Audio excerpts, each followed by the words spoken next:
नमस्कार, market today में आप सभी का स्वागत है। मैं हूं सुमित और आज लगातार 7वां दिन था जबकि भारतीय बाजारों में एक बारी को तेजी का स्तर देखने को मिला, लेकिन ऊपरी स्तरों से थोड़ी सी मुनाफा वसूली जरूर मार्केट में हावी हुई और स्पेशली सेकंड हाफ में आखिरी के 1 घंटे में ऊपरी स्तरों से तेजी से बाजार टूटा। आप निफ्टी के चार्ट से ज्यादा बेहतर समझ पाएंगे, लेकिन लगातार 6 दिन की तेजी के बाद बाजारों में हायर लेवल से जरूर प्रॉफिट टेकिंग रही। आज का दिन ऑटो, रियल्टी, एफएमसीजी में प्रॉफिट टेकिंग के नाम रहा, लेकिन अभी भी सेलेक्टिव पॉकेट्स में खरीदारी, जिसमें कंज्यूमर ड्यूरेबल स्पेस कुछ हद तक पार्टिसिपेट करता हुआ दिखाई पड़ रहा था। अलग अलग सेक्टर, सब सेक्टर में खरीदारी थी, लेकिन मिड कैप, स्मॉल कैप में भी हायर लेवल से प्रॉफिट टेकिंग जरूर आते हुए दिखाई पड़ी। तो ओवरऑल बाजार आपको फ्लैट दिखाई पड़ेगा, लेकिन ऊपरी स्तरों से जरूर आज भारतीय बाजारों में बिकवाली बनते हुए दिखाई पड़ी। इन सब पे हम बातचीत करेंगे। हमारे आज के जानकार मौजूद हैं रचना, और साथ ही साथ यतिन और दीपाली रोज की तरह हमारे साथ मौजूद रहेंगे। इन सब से हम बातचीत करते हैं, लेकिन पहले देख लेते हैं हेडलाइंस।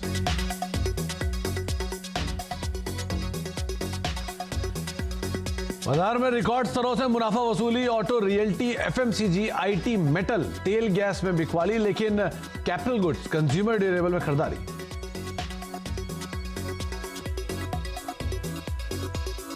जनवरी में प्रीमियम में डबल डिजिट ग्रोथ से बीमा कंपनियों के शेयर भागे, 2 से 3% तक उछला HDFC Life, SBI Life, ICICI Prudential, ICICI Lombard.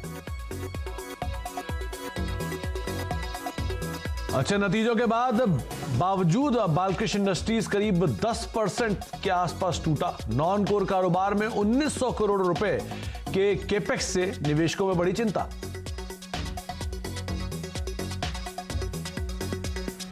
कल आएंगे टाइटन के तिमाही नतीजे, 17% बढ़ सकता है मुनाफा, लेकिन मार्जिन पर हल्का दबाव संभव। नतीजों से पहले शेयर 2% ऊपर भागे।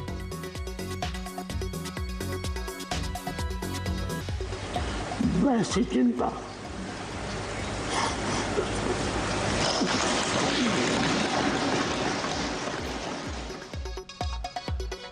राज्यसभा से गुलाम नबी आजाद के विदाई समारोह में भावुक हुए पीएम मोदी, बताया अपना सच्चा दोस्त। गुलाम नबी बोले, मोदी ने आपसी रिश्तों को रखा राजनीति से अलग।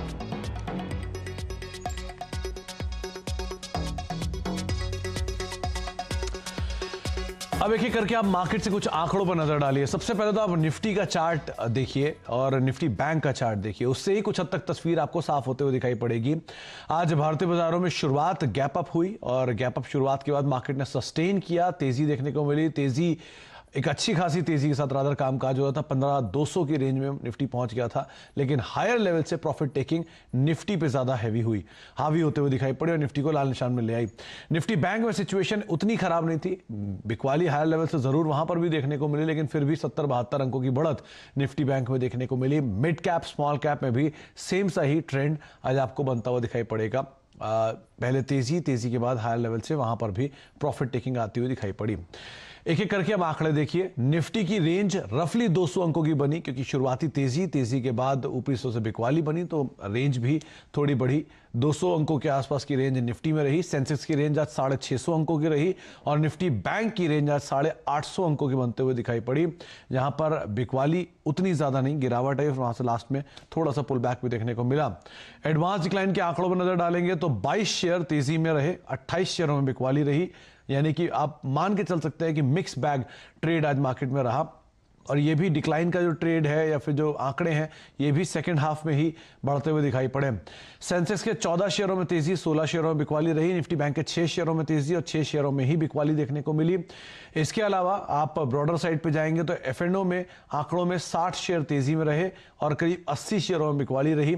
एनएससी के 792 शेयरों में तेजी, रफली 1111 शेयरों के अंदर बिकवाली और बीएससी के 1300 शेयरों में तेजी और 1661 शेयरों में बिकवाली बनते हुए दिखाई पड़ी। मोर और लेस सभी आंकड़े आपको थोड़े से डिक्लाइन की तरफ इंडिकेट करेंगे, लेकिन फिर भी आप 50-50 का ही रेशियो मान के चलिए। तेजी वाले कंट्रीब्यूशन आपकी स्क्रीन पर है। इसमें एशियन पेंट 9 अंकों का कंट्रीब्यूशन दे रहा था, एचडीएफसी, आईसीआईसीआई दोनों ही दिग्गज करीब 14 अंकों का कंट्रीब्यूशन मिलकर दे रहे थे। इसके अलावा पेंट स्पेस की तरफ से तेजी थी ही, सेलेक्टिव बाइंग अलग अलग स्टॉक्स में थी। एचडीएफसी 5 अंकों का कंट्रीब्यूशन, एलएनटी 4 अंकों का कंट्रीब्यूशन। गिरने वाले शेयरों में एफएमसीजी में आज प्रॉफिट टेकिंग थी। अगर आप एशियन पेंट को हटा भी देंगे तो आईटीसी 11 अंक नीचे था, टीसीएस 9 अंकों का नेगेटिव कंट्रीब्यूशन, एम&एम 8 अंकों की, मतलब कल की बड़ी तेजी के बाद आज 8 अंकों का नेगेटिव कंट्रीब्यूशन एम&एम में देखने को मिला। बजाज फाइनेंस 6 अंकों का नेगेटिव कंट्रीब्यूशन और टाटा मोटर भी कल का स्टार परफॉर्मर आज 4 अंकों का नेगेटिव कंट्रीब्यूशन ये भी दे रहा था। लेकिन ओवरऑल मार्केट में आज स्लाइटली प्रॉफिट टेकिंग ऑटो और एफएमसीजी स्पेस के अंदर देखने को मिली। आज के जानकार रचना वैद्य हमारे साथ मौजूद हैं और इसके अलावा दोनों सहयोगी मेरे यतिन भी और साथ साथ दीपाली भी मौजूद हैं, जो कि अलग अलग मामलों में बातचीत करेंगे। रचना, बाजार में लगातार 6 दिन की तेजी और तेजी के बाद प्रॉफिट टेकिंग, कंसर्न तो फिलहाल नहीं दिखाई पड़ रही है, तो आप अब क्या रेंज लेके चलेंगी? क्या मार्केट में तेजी रहे, गिरावट आई है? अगर कल भी सुबह गिरावट मिलती है, बाय करें? जी, गिरावट थोड़ी और हो जाए तो ज्यादा बेहतर है बाइंग करने के लिए, फॉर सिंपल रीजन कि हमने काफी तेज मूवमेंट दिखाई है साइड पे और एवरेजेस से थोड़ा दूर तो है ही हम। मोमेंटम है, फंड फ्लो है जो हमें बनाए रखा हुआ है इतने हाई लेवल्स पे, वरना टेक्निकली अगर बात करें तो करेक्शन बनता तो है। और उस हिसाब से अगर निफ्टी की बात करें तो निफ्टी में 15,185 पे रेजिस्टेंस बनता है और सपोर्ट बनता है 14,970। 1500-970 के बीच में एक राउंड फिगर भी है, तो in case of pullbacks वहां पे सपोर्ट बनता है। और क्योंकि मोमेंटम इंडिकेटर इंट्राडे चार्ट पे थोड़े डाउन साइड पे है, लास्ट आवर से है, तो थोड़ी डिप फर्दर आ जाए तो ज्यादा अच्छा है और पॉसिबिलिटी भी है इस चीज की। तो बाय ऑन डिप्स ये रणनीति पहले भी रचना ने आपको बताई है और आज भी वही रणनीति के साथ जाएंगी। 14,970 अब वो लेवल है जिसको आप ध्यान में रखें निफ्टी के लिए। अगर आपको इस रेंज में कहीं मिलता है, कल ये 15,000 की बातचीत थी, आज 14,970 का लेवल है, इस रेंज में कहीं आपको निफ्टी मिले, आप खरीदारी कर सकते हैं। निफ्टी बैंक के लिए भी सेम सी ही रणनीति आप मेंटेन कर सकते हैं, वहां पर भी बाय ऑन डिप्स एक ज्यादा बेहतर रणनीति के तौर पे होगा। रचना, मैं सही कह रहा हूँ? निफ्टी बैंक के लिए भी सेम सी रणनीति रखें, 35,300 35,000 यहीं पर ही? आप निफ्टी बैंक का अगर चार्ट देखें तो पिछले 3 दिन से वो 36,640 और 36,500 से रुक रहा है। ऑलमोस्ट सिमिलर हाई बने हुए हैं अगर इंट्राडे चार्ट की बात करें तो इसमें भी momentum indicator again negative side पे है और डेफिनेटली इसमें भी चांस है। इसका रेजिस्टेंस है अब 36,500 पे और सपोर्ट बनता है 35,300 और 35,500, सॉरी 35,300 और 35,000 पे। तो ये दोनों लेवल्स को ध्यान में रखिए, अगर यहाँ तक आ जाता है तो ज्यादा बेटर बाइंग होगी। चांसेस तो है कि ऐसा शायद हो भी सकता है। ओके, तो आप गिरावट में खरीदारी करें। 35,300 35,500 35,000 की रेंज में कहीं आपको मिलता है अगर निफ्टी बैंक, तो आप वहां पर खरीदारी करें। और रचना ये बात साफ कर दी है कि अगर गैप बड़ा होता है, कल गिरावट के साथ खुलता है, तो उतना ही सेफ जोन में आप पहुंच जाएंगे खरीदारी करने के लिए। अच्छा रचना, अभी भी आप तेजी की कॉल के साथ ही जाएंगे? कुछ नई कॉल्स जो आप आइडेंटिफाई करके आई हैं वो भी तेजी में रहेंगी? ना, मेरी तरफ से जो कॉल्स है वो नेगेटिव साइड पे है, तो शॉर्ट साइड पे है। उसमें नेगेटिव कोई बात नहीं, शॉर्ट साइड पे ज्यादा तेजी में फटाफट पैसे बनते हैं अगर गिरावट आती है तो उसमें 2 नाम है, एक है बजाज फाइनेंस एंड दूसरा है JSW स्टील। अब दोनों फ्यूचर्स के लेवल्स की बात करेंगे हम।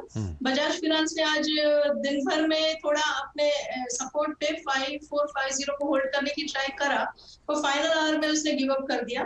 तो बजाज फाइनेंस के शॉर्ट का SL हम लगाएंगे 5530 पे और टारगेट लगाएंगे 5390 एंड 5350, 2 टारगेट्स के लिए शॉर्ट साइड पे हम इसमें कॉल लेंगे। और दूसरा जो स्टॉक है वो JSW स्टील का है। मेटल्स में आज पूरे दिन करेक्शन चला हुआ है और जो चीजें पिछले कुछ दिनों से चल रही थी ना, beat metal stocks, beat cement stocks, beat Tata motors, उन्हीं में प्रॉफिट बुकिंग शुरू हुई है आज। तो JSW स्टील में हम SL लगा सकते हैं 415 के करीब और उसमें हम टारगेट बना के चलेंगे 404 एंड 400। जी, तो 404 ये आपके लिए टारगेट रहेगा JSW स्टील के लिए। 415 का स्टॉप लॉस मेंटेन करें, यहां पर बिकवाली की राय है।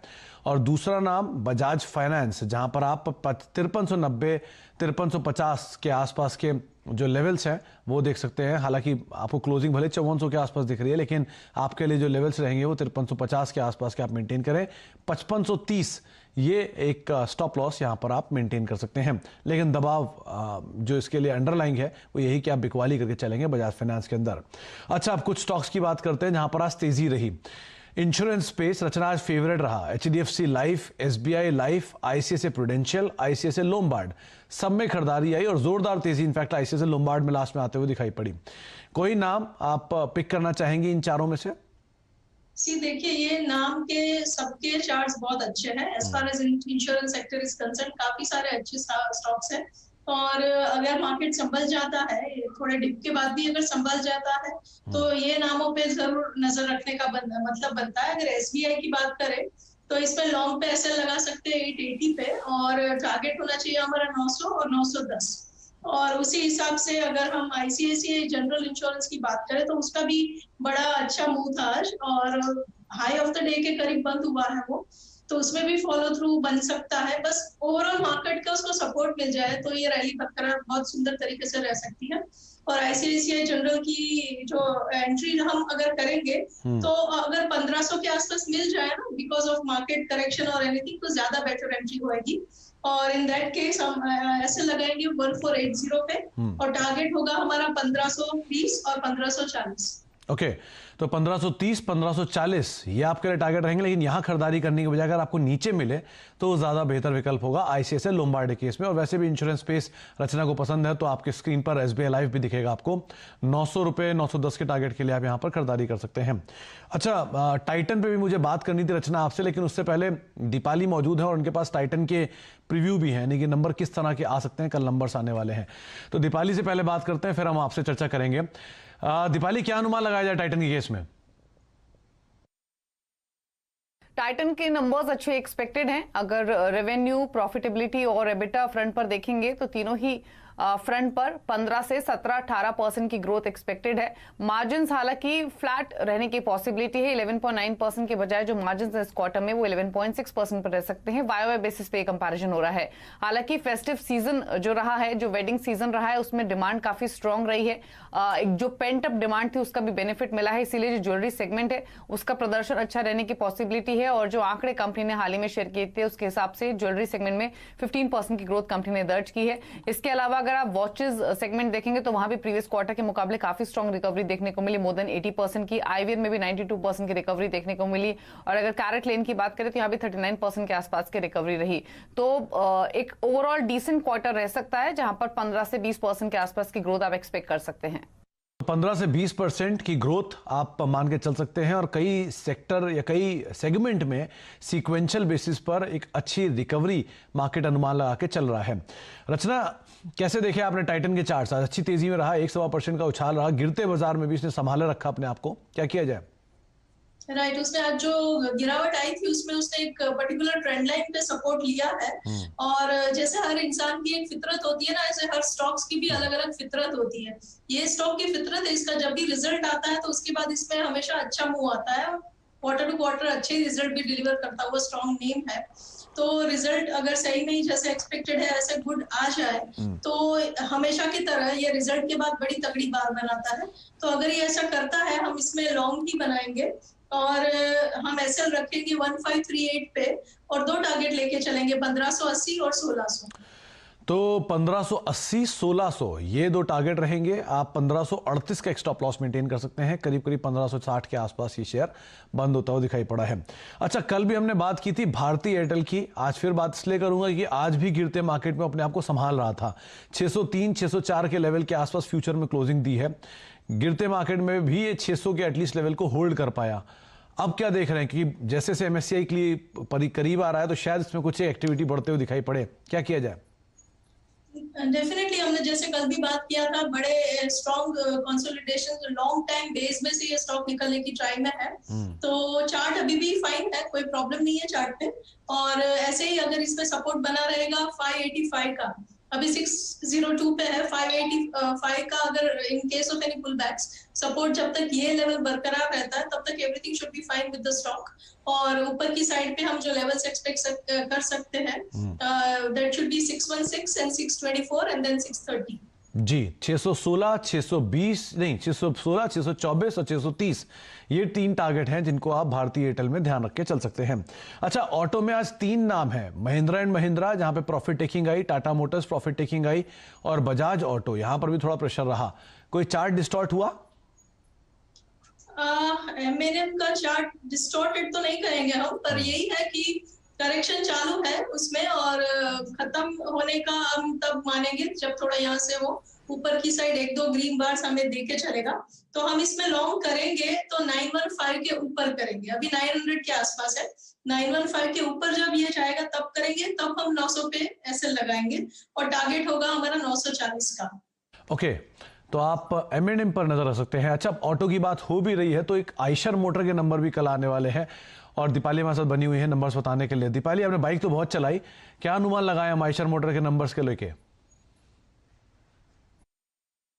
आयशर मोटर्स के नंबर्स मिक्स्ड रह सकते हैं। अगर आप सेल्स देखेंगे ओवरऑल तो यहां पर थोड़ी इंप्रूवमेंट दिखेगी, क्योंकि ऑटो में हमने हर सेगमेंट में रिकवरी देखी है Q3 में, तो उसका बेनिफिट आयशर मोटर्स को मिलेगा। जो टोटल सेल्स हैं वो 2860 करोड़ के आसपास रह सकती हैं, 2371 करोड़ से बढ़कर। मुनाफा कंपनी का 499 करोड़ से बढ़कर स्लाइटली इंप्रूव हो सकता है 515 करोड़ का। एबिटा में भी ग्रोथ एक्सपेक्टेड है, 592 करोड़ से बढ़कर 686 करोड़ के आसपास आ सकता है। हालांकि जो मार्जिन हैं वो स्लाइटली लोअर साइड पर रहेंगे, 25% से घटकर 24% के आसपास।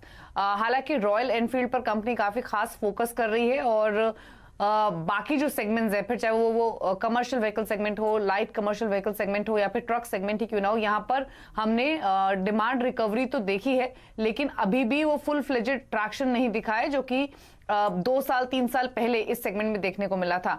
तो ट्रैक्शन तो आना शुरू हुआ है, लेकिन अभी भी जो फुल फ्लेजेड रिकवरी है वो बाकी है, इसीलिए ये सेगमेंट्स अभी भी लैगार्ड रहेंगे और इसीलिए जो परफॉर्मेंस ओवरऑल वो मिक्स्ड रहने की पॉसिबिलिटी है आयशर मोटर्स की। मिक्स नंबर्स आ सकते हैं आयशर मोटर के केस में। शेयर भले ही फ्लैट बंद हुआ है, 1% के आसपास ही गिरावट यहां देखने को मिली, वो तो ऑब्वियस ही बात है, आज पूरे ऑटो में प्रॉफिट टेकिंग तो उसका भी इंपैक्ट देखने को मिला, लेकिन नंबर्स पे जरूर नजर रखी जाएगी।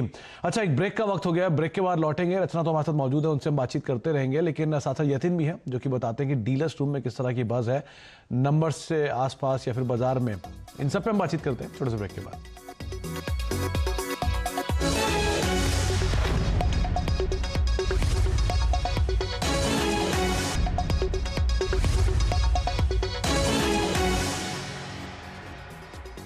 आप देख रहे हैं मार्केट टुडे, हमारे साथ आज की जानकार रचना वैद्य मौजूद है जो कि आपको बतानी है कि बाजार में किसी भी गिरावट में खरीदारी करें वो ज्यादा अच्छा ऑप्शन रहेगा। और उसके अलावा दीपाली हैं जो कि नंबर से बातचीत कर रही हैं और यतिन भी मौजूद हैं जो कि आपको डीलर्स रूम का हाल बताते हैं। तो एक काम करते हैं, पहले यतिन से ही बातचीत कर लेते हैं। यतिन, डीलर्स रूम में किस तरह की अटकलें हैं, क्या खबरें हैं, किस तरह की बज़ है? देखिए, 8 लगातार तेजी के सेशन के बाद आज थोड़ी बहुत प्रॉफिट टेकिंग हमको देखने को मिली, लेकिन डीलिंग रूम्स का मानना यह है कि एक हेल्दी करेक्शन है, तो चिंता की कोई बड़ी बात नहीं है। हालांकि 2 स्टॉक्स जो वो डीलिंग रूम्स में फोकस कर रहे हैं, उनमें सबसे पहले है टाइटन, जिसके नतीजे कल आने वाले हैं। इनफैक्ट डीलिंग रूम्स को लगता है कि नतीजों के पहले स्टॉक में 30 से 40 रुपए की तेजी बन सकती है और इसीलिए वो यहाँ एक ट्रेडिंग बेट लेने की सलाह अपने क्लाइंट्स को दे रहे हैं। इसके अलावा अपोलो टायर्स में हमने बड़े दिनों के बाद करेक्शन देखा। इनफैक्ट वायदे बाजार का अगर आप डेटा देखें तो अपोलो टायर्स में थोड़ी बहुत प्रॉफिट टेकिंग के अलावा फ्रेश शॉर्ट पोजीशंस बनी। डीलिंग रूम्स को लगता है कि 238 से लेकर 240 तक के लक्ष्य ट्रेडिंग के लिहाज से यहाँ देखने को मिल सकते हैं। इसका मतलब ये है कि 2 से 3% की डाउनसाइड प्रॉफिट टेकिंग के हिसाब से अपोलो टायर्स में आनी चाहिए। तो एक बाय कॉल आ रहा है टाइटन पे और एक सेल कॉल आ रहा है अपोलो में, जहां तक कि लार्ज कैप का सवाल है। और मिड कैप स्मॉल कैप्स का जहां तक कि सवाल है, वहां डेल्टा कॉप में डीलिंग रूम्स की खरीदारी की सलाह है। डीलिंग रूम्स को लगता है कि 180 से लेकर 200 तक के यहाँ लक्ष्य हमको शॉर्ट टर्म में देखने को मिल सकते हैं, क्योंकि जिस हिसाब से ट्रैवल टूरिज्म पे सरकार फिर से जोर दे रही है और जिस हिसाब से ओपनिंग अप हो रही है, होटल शेयर और कसिनो शेयर को फायदा होगा, जिसमें डेल्टा कॉप का नाम शामिल है। ओवरऑल बेसिस पे अगर आप देखें तो एचएनआईज की खरीदी यहाँ शुरुआत हुई है, ऐसा डीलिंग रूम्स का मानना है। और शॉर्ट टर्म में जैसे कि मैंने पहले कहा 15 से 20% तक का रिटर्न वो एक्सपेक्ट कर रहे हैं डेल्टा कॉप में। 15 से 20% का रिटर्न एक्सपेक्ट कर रहे हैं डेल्टा कॉप में। 158-160 की रेंज में शेयर बंद हुआ और करीब 200 रुपए तक की बातचीत यहाँ पर है। और साथ साथ बिकवाली के लिए अपोलो टायर्स और तेजी के लिए टाइटन, जिसकी बातचीत अभी हम रचना से कर भी चुके हैं। बहुत बहुत शुक्रिया रचना, आपका हमारे साथ मौजूद रहने के लिए। समय का थोड़ा अभाव था इसलिए और बातचीत नहीं हो पाई। और दीपाली, आपका भी बहुत बहुत शुक्रिया। यतिन, आपका भी बहुत बहुत शुक्रिया हमारे साथ बने रहने के लिए। लेकिन रचना की रणनीति आपको साफ कर देते हैं। उन्होंने बात निफ्टी और निफ्टी बैंक दोनों को लेकर कही है कि कि आप किसी भी गिरावट में खरीदारी कर सकते हैं। जो रेंजेस हैं वो आपकी स्क्रीन पर आ जाएंगी कि कहां पर आप खरीदारी करें, क्या टारगेट्स, क्या स्टॉप लॉस रखेंगे। आप 14,970 के लेवल्स के आसपास खरीदारी करें, ये निफ्टी को लेकर रणनीति है। और निफ्टी बैंक में भी आपको कहीं नीचे मिले वहां पर आप खरीदारी करें। रफली 35,300 की रेंज में या 35,000 की रेंज में आपको मिले तो वहां पर आप खरीदारी कर सकते हैं। अच्छा, रचना ने दोनों कॉल साथ बिकवाली के लिए चुनी है। JSW स्टील उनकी तरफ से एक बिकवाली की कॉल है और उसके अलावा बजाज फाइनेंस बिकवाली की कॉल है। टारगेट 5390, 5350 रहेगा और 36 इनफैक्ट 365 रुपए का टारगेट रहेगा JSW स्टील का। 404 का एक स्टॉप लॉस आप यहां पर मेंटेन करके चल सकते हैं। इसके अलावा आप M&M में थोड़ी सी डिस्टॉर्शन देख सकते हैं। इंश्योरेंस स्पेस में आप SBI लाइफ खरीदारी के लिए देख सकते हैं 900, 910 के टारगेट्स के लिए। टाइटन 1580, 1600 के टारगेट रहेंगे, लेकिन आप जो नंबर्स हैं उनको जरूर ध्यान में रखें। 1538 का एक्सट्रैक्ट स्टॉप लॉस यहां पर मेंटेन करके चल सकते हैं। और इसके अलावा ICICI लोम्बार्ड एक और ऐसा नाम है जिसको आप देख सकते हैं। अगर आपको नीचे मिले तो आप वहां पर खरीदारी करें। M&M 940 के टारगेट्स के लिए आप खरीदारी कर सकते हैं। 900 का स्टॉप लॉस मेंटेन कर सकते हैं। चलिए, इसी नोट के साथ तब मार्केट टुडे को ही समेटते हैं, लेकिन हैवी रिजल्ट्स अर्निंग डे है। यानी कल के दिन ही करीब निफ्टी की 4 मेगा कंपनीज के नंबर्स आने वाले हैं और F&O की भी एक लंबी सूची है, कैश मार्केट की एक लंबी सूची है। तो ध्यान से संभल कर अपनी पोजीशंस को स्टॉप लॉसेस के साथ आप मेंटेन कर सकते हैं। इसी नोट के साथ नमस्कार। फ्रेंड्स, मिलते हैं अगले वीडियो के अंदर। जब तक के लिए गुड बाय।